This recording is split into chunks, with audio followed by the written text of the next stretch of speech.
Hey guys, what is up? It's Dusty here, and welcome back to another crypto video. Long story short, new info just came out about the lawsuit. You guys can see it right in front of you. The SEC just responded, and it is laughable. Let's quickly conclude that it is laughable. Really, it is almost exactly like I expected it to be. It is downright ridiculously stupid. I have called this out a couple of times before. I think these guys have no more inspiration. And what you'll find here is, once more, really something to laugh at. That's the best I can put it. There's literally no way to say nice things about this. How stupid of them. Now, you can see the SEC has filed its opposition to the Ripple defendants' motion to compel the SEC to produce documents showing whether SEC employees were permitted to trade XRP and other digital assets. 6 pages in 2 consecutive tweets. I'm not actually sure if I have like a video already stored up on my channel here that I just didn't get the chance to publish just quite yet. I might in that video actually explain that this document is about to come out today.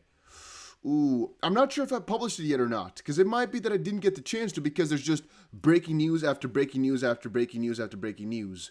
Let me quickly see. The title of that video was the SEC. No, I think we're good. I think we're good to go. All right, no, never mind. I just wanted to quickly see that. However, obviously you guys can all see what this is going to be all about. No, let's quickly see. Chadwick says, "Oh, good summary. As laughable as the rest of their arguments." Yeah, that's pretty much the summary here. Now, no, Sihan actually gets a good summary going. He says, 6 pages of blah, blah, blah. Could have just wrote a few sentences. What an employee's trade has no relevance, even though it does. And we're basing everything on Howey, even though we realize we're screwing ourselves up at this point, where we caused the birth of the Ripple test. So, what I mean with that is that one of the parts which they claim, once more guys, we'll cover it in depth, is it's not relevant, whatever Ripple's asking. These files from the SEC, they're saying no, you don't need that for anything. And then second of all, we are suing you, we're going after you because of Howey. Yet, once more, when Ripple tries to go after that, they don't really want to explain because even Howey is not really relevant. That is basically let's quickly check it out. That is basically the battle which is being formed right now about, let's quickly see here, the interrogatories. That's the battle of Howey. All right, let's dive in. So, let's quickly check it out here. The SEC respectfully requests that the court deny defendants' motion to compel the production of confidential details of trading by the SEC employees and their family members whose personal financial affairs are not an issue in this case. Now, straight to the bat, let me tell you one thing. Every single Ripple employee had to give over their trading documents or their trading history regarding XRP. So I wouldn't say that this is overbroad. The sensitive data is collected by the SEC's Office of the Ethics Council for purposes of ensuring the SEC's employees' compliance with ethical rules intended to prevent conflicts of interest. Now that is funny. This is... Oh. They're saying to protect conflicts of interests. Can we have a drum roll, everybody? These guys have no morals. What? The Ethics Council, no. I said, this is laughable. That's straight at the bat here. They're saying that they're keeping all these records to prevent conflicts of interest, which clearly didn't work, not to determine whether any particular transaction complies with these security laws. That's also so stupid. So they're basically saying we keep all our logs of our members not to see if they actually comply with the law, but to make sure they can't have any conflict of interest. What? This process requires SEC employees to clear certain personal transactions with the Ethics Council before transacting. In pre-clearing such transactions, Ethics Council explicitly states that by clearing a request to enter into financial transaction, it makes no determination as to whether the transaction complies with these security laws. Okay, that's strange, but all right. That express statement by the Ethics Council renders irrelevant the pre-clearance information defendants seek. While defendants argued that ethics counsel pre-clearance decisions as to any transactions in Bitcoin, Ether, or XRP, as well as SEC employee trading activity generally, may prove that the SEC determined that those digital assets were not securities. Wait a minute. Let me sit right for this one. Let me go sit right for this one. Olivia, what do you say? What is that? When Dusty get me pregnant? What? Focused MES, why didn't I get a notification? That's the YouTube system for you, my friend. All right, make sure, guys, if you aren't subscribed yet, that you press that button with the notification bell just to make sure. Once more, you don't help me out. It's just for yourself. If you don't want to, just press the unsubscribe button. But I think it's worth it. Let's sit right for this one though. So, I can also zoom in, guys. While defendants argue that ethics counsel's pre-clearance decisions, right? So the pre-clearance decisions has basically to do with whether or not SEC members can trade, and they basically need some sort of approval for that. While defendants argue that these decisions on whether or not some things are cleared, basically, as to any transaction in Bitcoin, Ether, or XRP, as well as the SEC employees' trading activity, generally may prove that the SEC determined that those digital assets were not securities, the Ethics Council's statements makes clear that defendants cannot make any such argument no matter the content of the ethics trading data defendants seek. So they're basically saying, Ripple, whatever you're trying to achieve here by getting our info, it's not going to help you further. Moreover, the relevant trading policies apply to securities, and Ethics Council routinely clears employees to transact in well-known securities, Okay, that doesn't really matter. Defendant's request falls well below the low bar of relevance. Really? How? Really? Can it really fall below the low bar of relevance? The court considered when it ordered the SEC to produce Ethics Council guidance on digital assets and is an unjustified intrusion into the private financial affairs of SEC employees, even on an aggregate basis. Really, though? Really? I mean, because Ripple, again, if I look back, right? Ripple basically said, you know what? We are down to basically just get some lists of no single name, right? Don't put those names in there, but basically put the list down. How many SEC employees bought XRP? That's what we want to know. And they're saying that's an unjustifiable intrusion of private financial affairs, even on an aggregate basis, which I think is stupid. The applicable legal standard for whether defendants' offers and sales of XRP should be deemed securities transactions under Howey. The main issue in this case, which I think we got him right there, by the way. I think that the SEC actually made a really big mistake by Fullerene. You can keep it, by the way. You don't have to ban that by Olivia. Oh, never mind. I guess I found the secret Hinman speech. That's a little bit strange. Hey, Barry, you back in the chat, my friend, huh? Yeah. Nice. All right. Nice. So this specific part here is kind of interesting. I personally would like to say, I think that Ripple is actually going to really hammer down on this specific reply. That's my own personal expectation, right? So the main issue in this case, the SEC is saying that Howey ultimately is the main issue in this case. Why is that relevant? Well, a little bit earlier, we were actually having this discussion about whether or not the SEC is actually talking about Howey at all, right? And the interrogatories that we were referring to, all that info is basically the Ripple side trying to get more info regarding Howey from the SEC, yet the SEC is saying it's not relevant.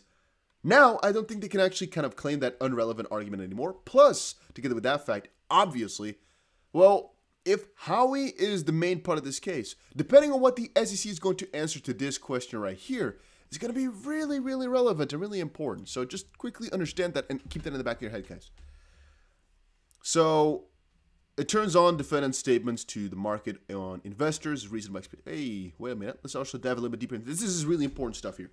The applicable legal standard for whether defendants' offers and sales of XRP should be deemed securities transactions under Howey turns on defendants' statements to the market, on investors' reasonable expectations, and on the economic reality of defendants' offers and sales. Meanwhile, Ripple's fair notice defense is not an objective test based on what the law provides, and the SEC external statements about the legal status of XRP. I also think that's dumb. They're saying that Ripple's fair notice defense is not an objective test based on what the law provides. What? How does that work? So what they're trying to claim here now once more is the subjective side of things, which the judge really hammered down on last time. She basically said, no, it is all about the objectiveness regarding recklessness. And in this specific sense, I would say that fair notice also applies in that same bracket because once more, if there's no rules, how are you doing something wrong? And ultimately, this fair notice defense really does, to a very far degree, depend on what the SEC did internally right now too, right? Externally, internally, doesn't matter. Both of them matter.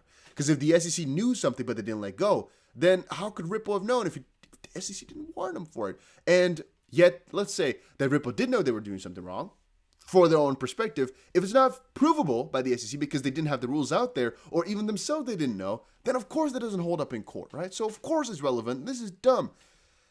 Now, I don't want to keep ranting and saying they're dumb, but obviously, guys, if the SEC says something which I agree with, I'll tell you. In this specific case here, though, this is not something too smart. And the individual defendant's scienter turns on a subjective standard of what they knew or were reckless in not knowing. Wrong. Very wrong. Once more, the judge literally said that this is not the case. The judge literally said that it's an objective standard, not a subjective standard. And maybe I'm reading it wrong, though. Maybe they're not trying to say something extremely stupid. And the individual defendant's scienter turns on a subjective standard of what no, so they're really saying subjective standard of what they knew or it's objective. What am I reading that wrong, guys?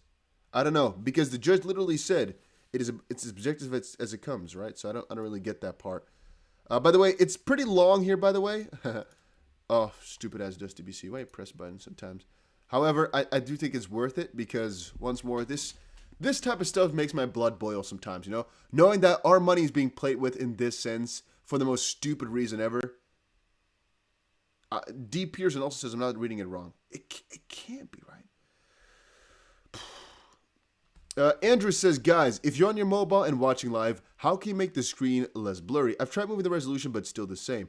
I don't get that, though. To be honest with you, the recording settings on my end or the streaming settings are really high. So right now we're getting a couple of lag spikes, which basically means that if I look at my recording software, it basically shows the frames dropping every here and there, right? So if you get disconnected for a little bit, that's possible. But I think that has to do with my internet. So that might stop the stream here a little bit. Right now, though, like really, really right now, it might not be me. It might not be you, I mean. Because right now, I think it could be that it's my internet just kind of having a mess with me. So otherwise, I don't know. And by the way, because I can hear the fans of my MacBook just spinning like crazy. So it might just be the MacBook as well that's working up. It might be my internet, I don't know, but frames are dropping. All right. SEC's employees' personal trading decisions and ethics council ethics.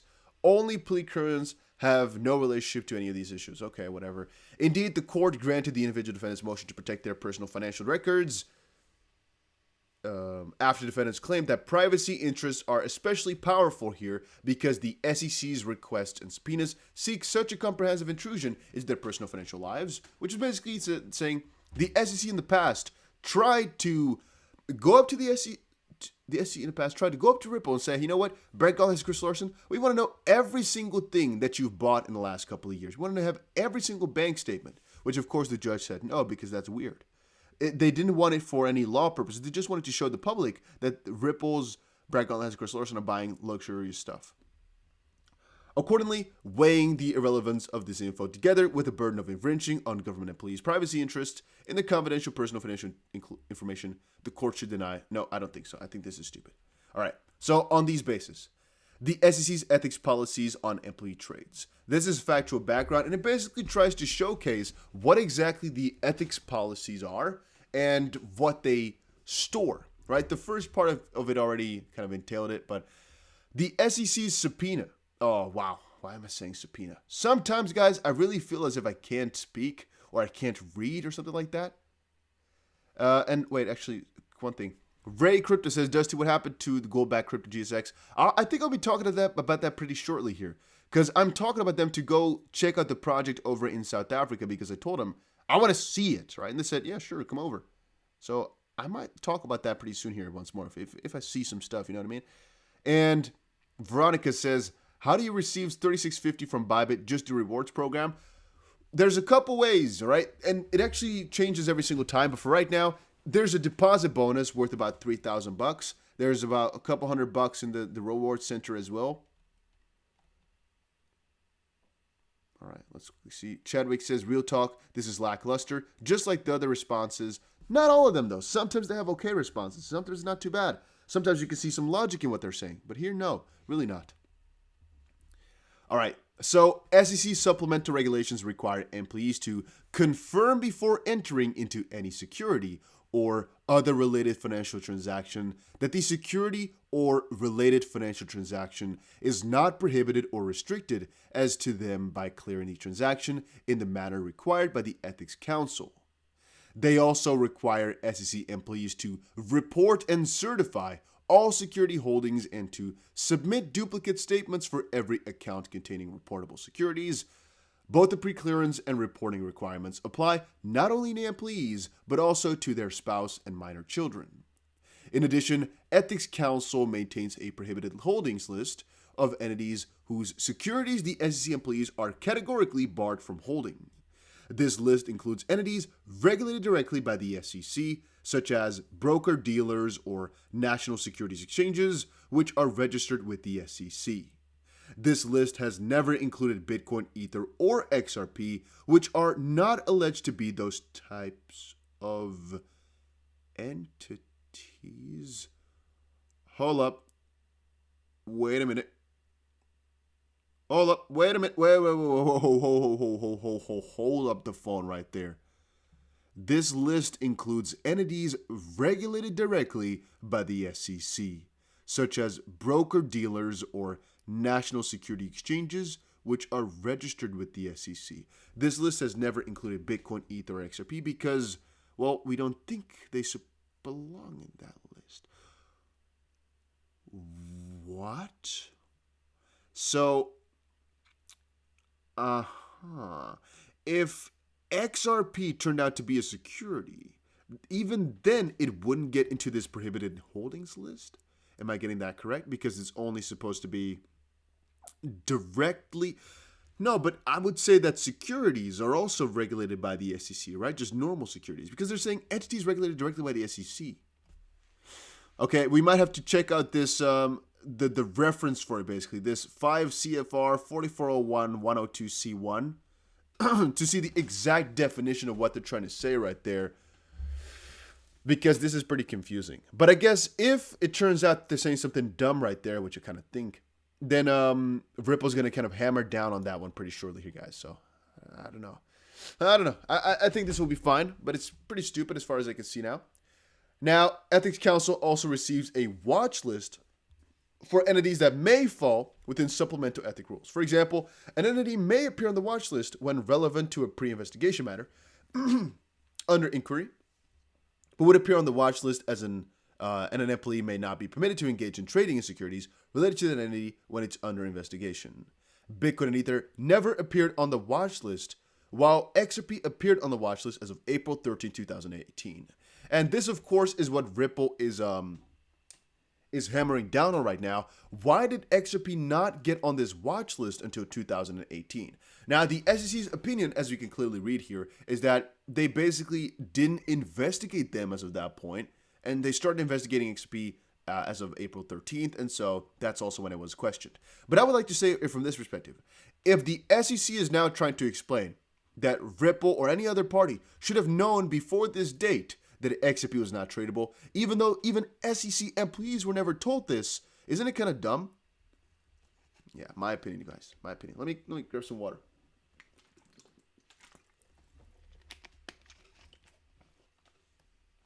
You guys said you like the ASMR. Maybe shortly, all right? We'll do XRP updates and then a couple of ASMR videos in the middle.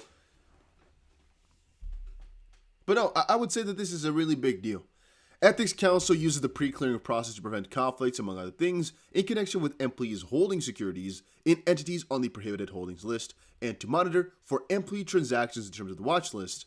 Well, okay, that's all we want, right? To monitor for employees' transactions and items in the watch list. That's what we want.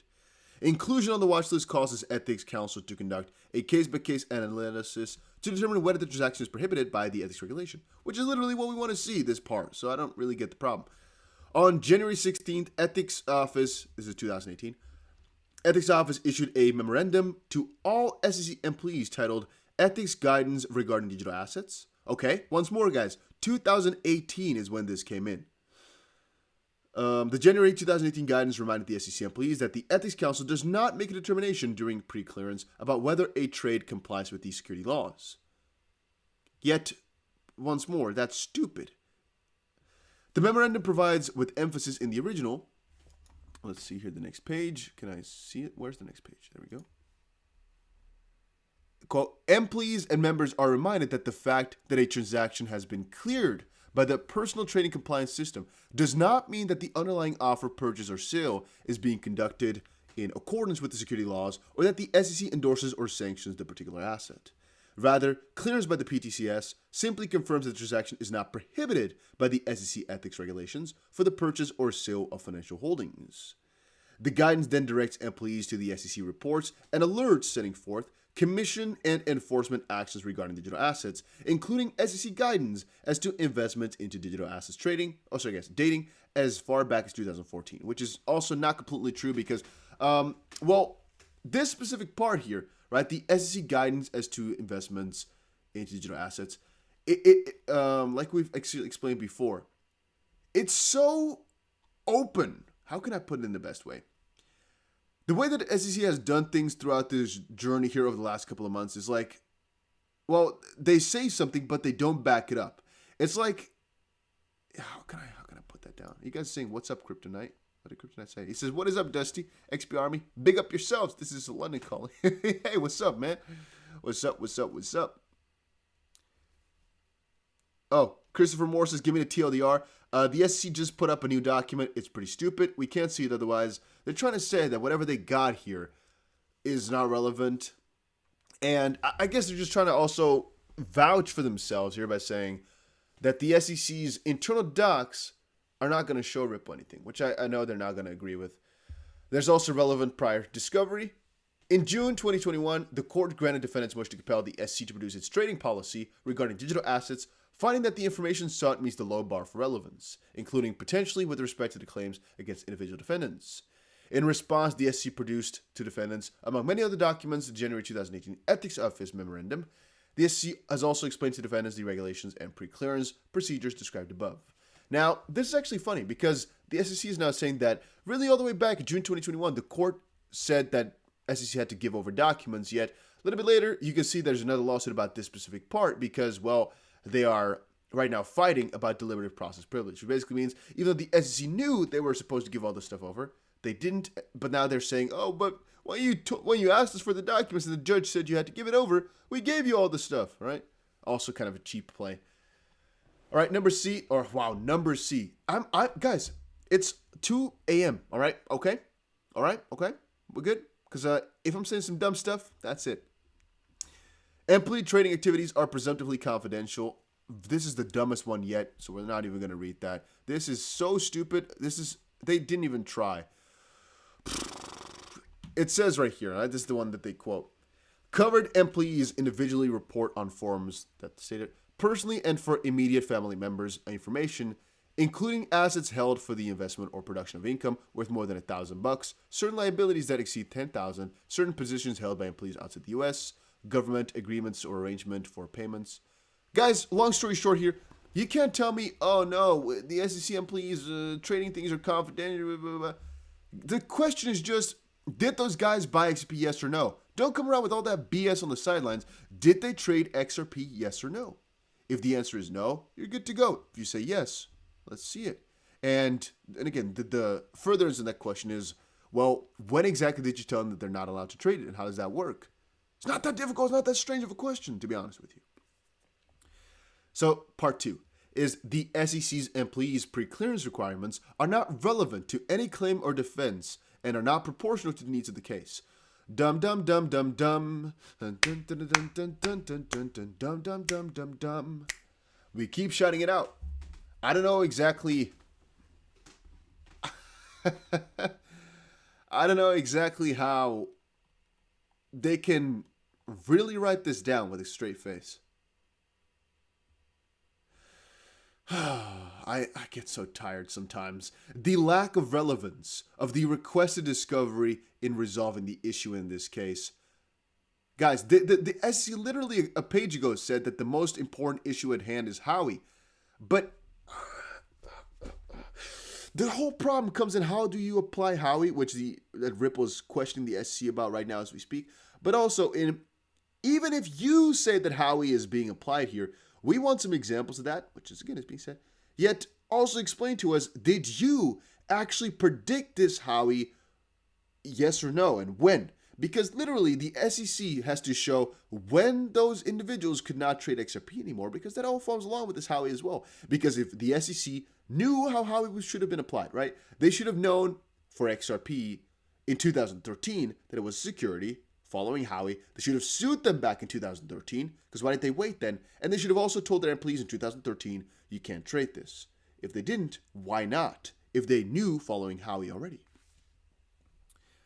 Now, they're saying a lack of relevance. The burden, you call this a big burden? They just ordered the court, or at least the court just ordered Ripple, to look for 1 million Slack communications. This is burdensome. The burden of the proposed discovery balanced against the likely benefit. Really? And the burden on the SEC employees and Ethics Council weighs strongly against compelling production of confidential details of underlying SEC employees' trading activity, even if redacted or provided in aggregate form. Not true. It's not a lot of work. The SEC had already produced to Ripple Ethics Council guidance, and the SEC also provided additional info that Bitcoin, Ether, and XRP never appeared on the SEC's prohibited holding list, and that Bitcoin or Ether never appeared on the watch list. And XRP first appeared there April 13th. Therefore, defendants' request for pre-clearance data and the basis for any denial of pre-clearance is an unnecessary intrusion into confidential employees' financial data that provides no new info. Debatable. Defendant's request lands well beneath the low bar of relevance contemplated by the court as to the trading policies themselves. The crux, I've never seen this word before in my life. Let me look it up, actually. I already read this entire document, yet I still don't know what I did. I looked over it. Crux meaning the decisive or most important point at issue. Okay, I never heard that before in my life, guys. Once more, I'm not a native English speaker, right? Did you guys know about crux before? Have you guys ever seen that word? I read a lot of books, and I've never seen crux before in my life. That's pretty funny. The crux of this case. Oh, it's because you can just get it from the context. That's why I remember. The crux of this case involves determining whether XRP was offered and sold as a security. Yes. But also, of course, if Ripple knew. Right? That's actually the bigger question at hand. Because this offered and sold as a security comes in the fact that Ripple sold it as a security. And what does that mean? Right? That basically means they should have known that they did it. Because if Ripple was just selling XRP, not knowing it was secure, you guys get the drift? By contrast, Ethics Council application of ethics rules to digital assets is explicitly not based on the status of any asset, yada, yada, yada. Right? This stuff is all the same. It's all the same. They're trying to do some here in a really, really stupid ass way. And I don't think it's even worth our time to consider, guys. Because I think that Ripple's just going to walk over them in disregard here. It's one of the most stupid things we've seen in a good while. Really stupid. However, we have some time left and it's just about a page and a half more, so why not go over it, right? Let me see what you guys are saying in the chat box. You guys said yes. Do you have any good news? I just woke up. I guess yes. The SEC just had one of the weakest replies yet, so I would consider that good news. I can't say anything negative about this one. By the way, guys, if you're watching right now, make sure you press that like button real quick. It just helps the channel out a little bit. What else can I say about that? Just make sure you press that like button. This is what I'm seeing right now. About 4,000 people have pressed the stream on by now. Once more, make sure you press that little button. It helps out a little bit, all right? We have 200 likes pressed, but let's get to at least, 300. Why not? Pretty simple. And guys, if you haven't yet, make sure you subscribe to the channel. I try my best to make this stuff entertaining as possible for y'all. So, right. All right. The SEC has already produced... No, we already went over that. Here. Defendant's request lands well beneath the low bar of relevance.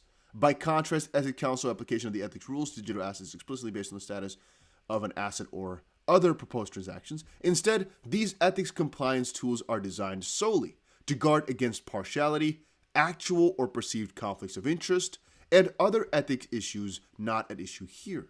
Well, conflict of issue is definitely an interest. Likewise, inclusion on the prohibited holdings list or watch list does not reflect a decision about whether something is a security. It reflects whether an entity is directly regulated by the SEC, which is not an issue here, or relates to an active investigation. Therefore, SEC employees' personal financial transactions and ethics counsel pre-clearance systems have nothing to do with whether any asset is offered or sold as a security, as expressly stated in the Ethics Council January 2018 guidance, and are not relevant to defendant's conduct in the offer and sale of XRP. The only conduct that matters for purposes of determining whether XRP is a security under Howey,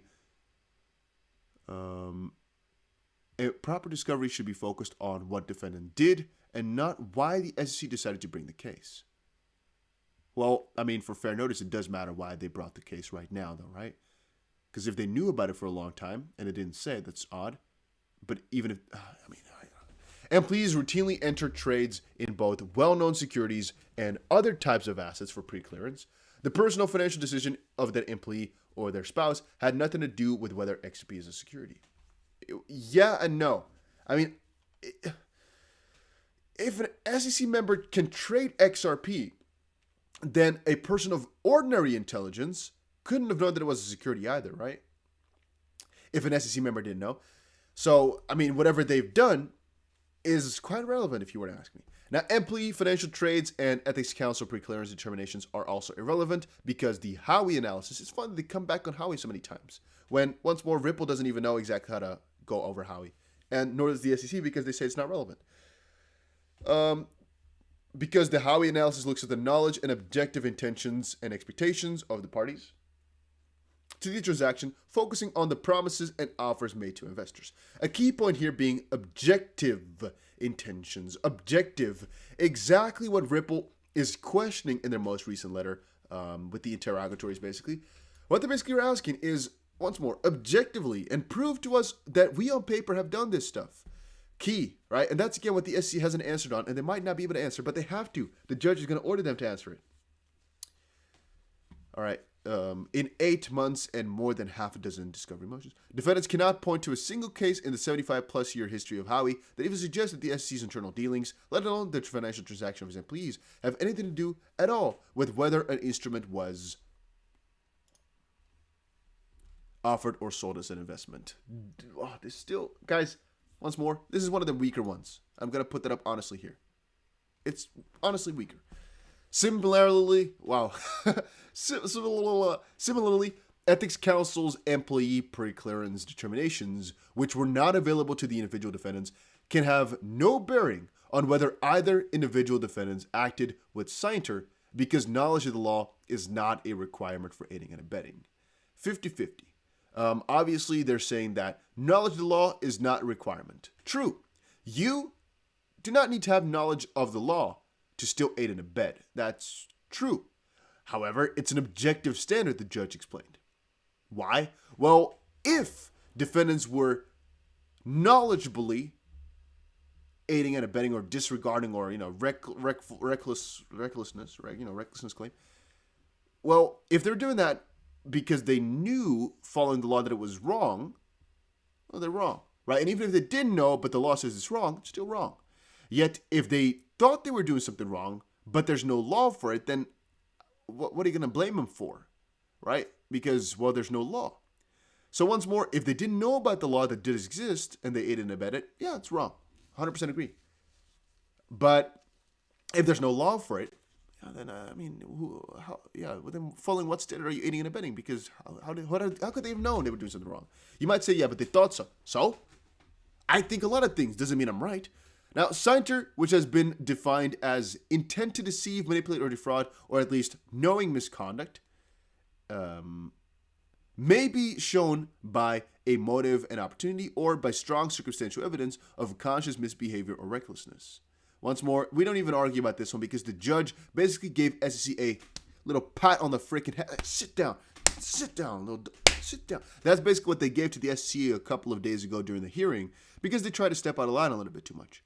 Now, scienter, they go back to subjectiveness, whatever, right? Therefore, the information sought is simply irrelevant. Once more, stupid.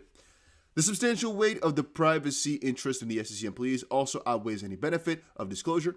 Indeed, as explained above, Congress has presumptively prohibited disclosure of employee preclearance financial information in order to maintain the privacy of ordinary government employees. And furthermore, the Privacy Act protects investors retrieved from a system of records, 5, blah, blah, blah, such as the PTCS described above.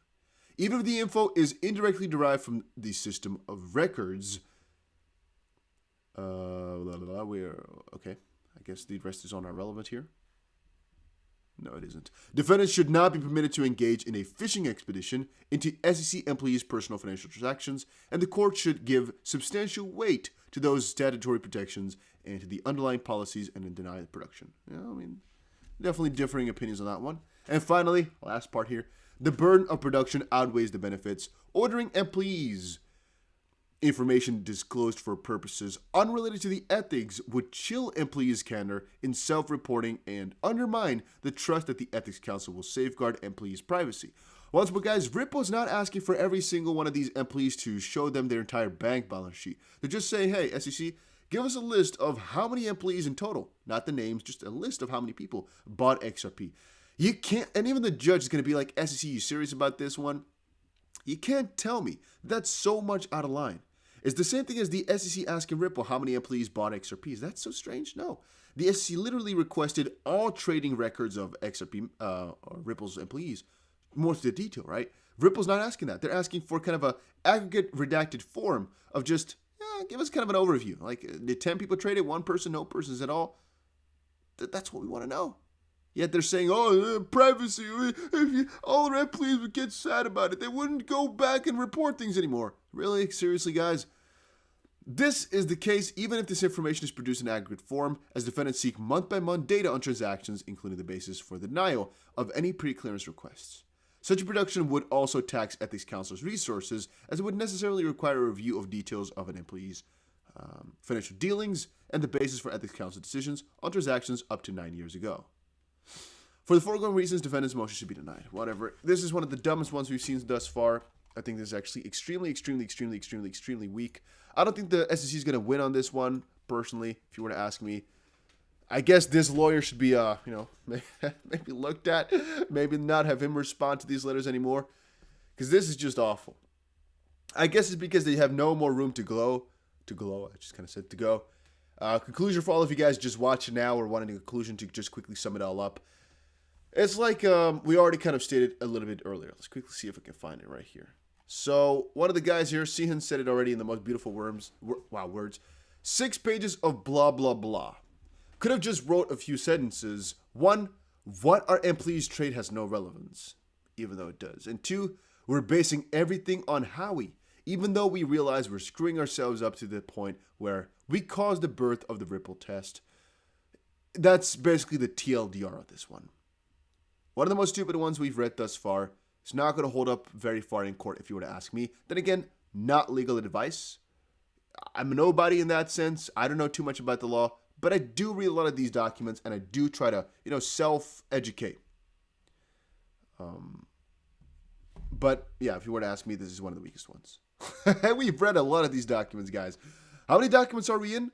I think we're docket 300 or something, right? So we've read at least 100 documents by now as well. Let me see quickly. This is number 335. We're well into the 300s. We've read so much, holy smokes. But it's a waste of paper.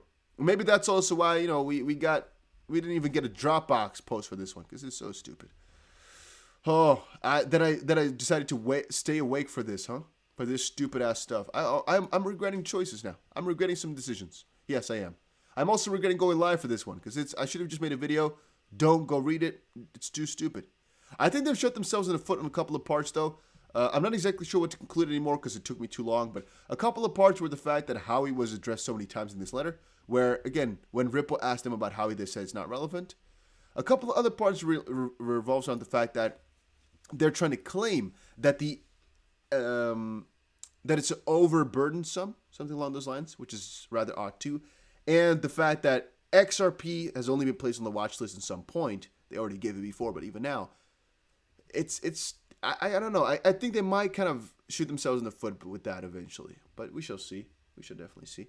One thing I should also say, guys, is I have 2 videos in my arsenal here, which have not been published, but I do have it, basically ready to be published. So I'll definitely get to those in, maybe an hour from now. I'll publish one, and then in a couple of hours, and then I'll publish another one. But one of them is, I don't even remember exactly what it is about. And the second one is also about this document primarily. Because Brad Garlinghouse, I don't know why, whenever I tweet some freaking facts or some really beautiful stuff that I did a lot of digging for, then it gets no attention whatsoever. I'm not trying to fish or cry, but still, I try my best, Brad Garlinghouse just co-wrote this new WEF document. I'll write more about it in a later video. We don't know exactly what part he wrote, but we have reason to assume that he's calling out the United States for not looking at other countries, or at least that they should go look out for other countries, for regulating crypto properly. One of those sentences right here. In this WEF document, it says, developing a coordinated approach, given the cross-border nature of the crypto ecosystem, countries should coordinate and collaborate with each other and with international standard-setting bodies to avoid issues of jurisdictional arbitrage. This is only just one part, that they have multiple different parts here where, again, these things look like something that Brad Garlinghouse would have said. It's definitely nice. All right, it's definitely nice to see. I'm not sure. I guess I'm going to have to maybe title the video differently because I'm thinking about it. Yeah, I don't know if this is going to perform well. I don't think people would click. And that's, again, something's my struggle. You guys keep saying, don't clickbait. I don't want to. But I also want to make the video as clickable as possible, basically. So I'm not going to clickbait, obviously, but still, let me see. I made the video right now. It's called, what? I can pop it up for you guys already so you guys can see it real quick. I can already listen to it. I can listen to my own voice. This is what it looks like. It is Ripple XRP breaking, because I thought it was breaking news, right? I mean, it's just a document that was just posted. The WEF just posted it. You can see September 2021. Ripple XRP breaking. CEO might have just critiqued SEC/US regulation in new co-authored WEF document. I already know, though, that this video is going to do really, really bad. I already kind of have a gut feeling. Then again, guys, I have 2 videos that are private right now that I already recorded because, well, I didn't expect to do 2 live streams in a row just now. I just recorded the video, wanted to publish it, boom, was a live stream. I was looking into some info, I was making another video, and boom, I had to do another live stream. So that's, again, why there's not these 2 videos out yet, but they're in the pipeline. Do you have any better title? Put them in the comment section right now. Help me out. All right, once more, you know what it is about right now. You can see it. Navigating Crypto Regulation, an industry perspective on the insights and tools needed to shape balanced crypto regulation. It's a WEF document right there. You can see Brad Garlinghouse is a co-author. Also Danelle Dixon from Stellar, by the way. But yeah, we've just basically drawn a couple of conclusions after kind of reading through it. We had to look for a couple of key words in there, for example. And you're seeing right here that well-designed crypto regulations have been implemented in many jurisdictions, encouraging crypto-based innovations and efficiencies in finance and commerce, particularly for cross-border transactions. Regulators should look at examples elaborated upon in this guide to bolster their understanding of the parameters and variables that are pertinent in the design of regulatory frameworks. A key, right? They're basically saying, once more, regulators should look at the examples specified in this guide, which, once more, Brad Garlinghouse even co-wrote, for these cross-border transactions to just make sense around the world. So from that perspective, guys, please, if you have any better title, let me know right now. I will use that title if you have a good one. And there's a couple of other parts that I talk about in the video, which are interesting, but you can see that a little bit later today. All right, don't worry about it. You'll be able to see that a little bit later. Even my Instagram is on there. But if you guys have any idea about a title, okay. Yeah, this, by the way, the TLDR about this specific live stream was the SC is evading everything with the stupidest stuff. But I was just wondering if you guys have any. No, I don't see any title. Oh, Charles says title, sick and tired of all these stupid crap. Yeah, I mean, that's the honest truth to it all. But, yeah. Xi says, Rip was not taking anything less than clear W. I would bet my whole stack this goes to summary judgment. I guess let's kind of hope so, right? That they don't stack half, that they go for a half that solution, to just take the entire cake. I kind of hope for it, though, because I do think they would win, and I do think that it would all end up kind of prosperously eventually. The SEC just grasping for air, kind of. Yeah. It's not been a good day for the SEC, if you honestly ask me. This wasn't a good one. It really wasn't. But I don't want to waste too much of your time anymore from right now forward. I don't think you guys have... Oy. I just had a conclusion on John Deaton as well, but I think he deleted his tweet. Wait a minute. What happens there? You guys can see it for a little second, huh? How does that work? Did he delete it then? Or is it just... Oh, I guess he just maybe... Because it's right here. Huh. How many times is Andrew Sorkin and these all the guys going to interview Jay Clayton on CNBC and not ask him why he directed the filing on one of the most significant SEC enforcement action in modern history on his last walking out the SEC on his last day? Did he delete this? Did we find a... No, it's just on there. Why is it so glitchy? Whatever. I guess it is the way it is, huh? It's just kind of a thread once more, but I don't want to... Oh, maybe he did put it on a different thing before. Maybe he put... whatever. Do I care? I mean, I don't care. I don't give it too much. Yeah. See, he put it on a digital asset investor quote first, and then I think he deleted it to put it on a different one. You can see the tweet has been deleted. So he took that and put it on one of his own tweets, I think. Because, yeah, you can see it. It's in here. It's for his own thread, I guess. All right. But, guys, yeah, I'll talk about that a little bit later, I guess. I'll talk about that a little bit later, about the entire John Deaton debacle, because it's going to take me a little bit more time to get all the way into. And I want to just go to bed, man. It's 2:30 a.m. I already have 2 videos planned for today, so I'm done. But, guys, if you can still help me out, make sure you press that like button. Doesn't give me any money, doesn't give me anything like that. It just helps with the YouTube algorithm a little bit. And so all the support is definitely appreciated. Once more, make sure that you have the notification bell on. Sometimes it glitches out, I don't know. But there's 2 more videos coming out in the next couple of hours, as I already recorded them. And they're quite interesting if you were to ask me. All right, so stick around, just sometimes refresh. Maybe in like an hour from now, just refresh and you'll most likely find a video. And about 2 hours from that video, you'll find another one. So once more, stick around, you'll get some cool content, and you might be able to be the first person who comments is one. So I'm looking forward to seeing one of you guys there, all right? All right. Guys, thank you all so much for stopping by. I always appreciate you, every single one of you. And all love, man. All love.